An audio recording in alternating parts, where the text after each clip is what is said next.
బులెటిన్లో మరో breaking news చూస్తున్నాం. బీఆర్ఎస్ సీనియర్ ఎమ్మెల్యే మాజీ మంత్రి హరీష్ రావు నిన్న రాత్రి అస్వస్థతకు గురయ్యారు.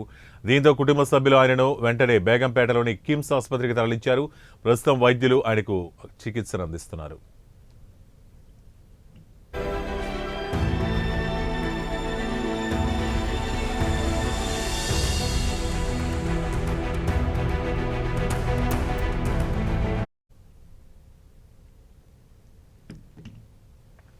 ఇక ఫార్ములా ఈ రేసింగ్ కేసుకు సంబంధించి బీఆర్ఎస్ వర్కింగ్ ప్రెసిడెంట్ కేటీఆర్ నిన్న ఏసీబీ అధికారుల ఎదుట హాజరయ్యారు. విచారణ అనంతరం కేటీఆర్ హరీష్ రావుతో కలిసి మీడియా సమావేశంలో పాల్గొన్నారు.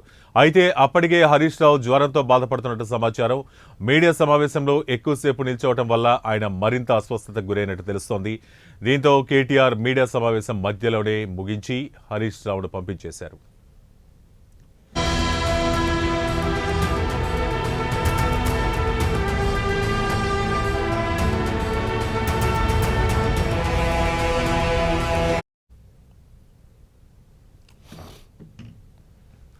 వెంటనే పార్టీ శ్రేణులు, కుటుంబ సభ్యులు ఆయనను కిమ్స్ ఆసుపత్రిలో చేర్పించారు.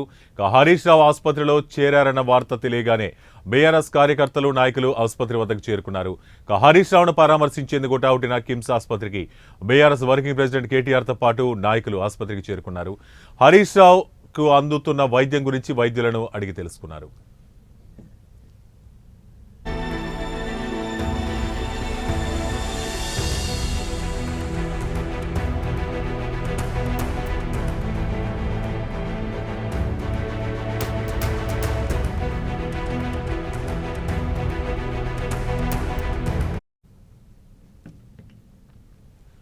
బులెటిన్లో మరో బ్రేకింగ్ న్యూస్ చూస్తున్నాం.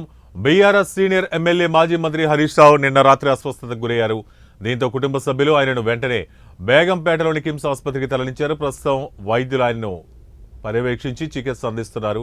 ఫార్ములా ఈ రేసింగ్ కేసుకు సంబంధించి బీఆర్ఎస్ వర్కింగ్ ప్రెసిడెంట్ కేటీఆర్ నిన్న ఏసీబీ అధికారులు ఎదుట హాజరయ్యారు. విచారణ అనంతరం కేటీఆర్ హరీష్ రావుతో కలిసి మీడియా సమావేశంలో పాల్గొన్నారు. అయితే అప్పటికే హరీష్ రావు జ్వరంతో బాధపడుతున్నట్టు సమాచారం. మీడియా సమావేశంలో ఎక్కువసేపు నిల్చోవడం వల్ల ఆయన మరింత అస్వస్థతకు గురైనట్టు తెలుస్తోంది. దీంతో కేటీఆర్ మీడియా సమావేశం మధ్యలోనే ముగించి హరీష్ రావును పంపించారు. వెంటనే పార్టీ శ్రేణులు, కుటుంబ సభ్యులు ఆయన్ను కిమ్స్ ఆసుపత్రిలో చేర్పించారు.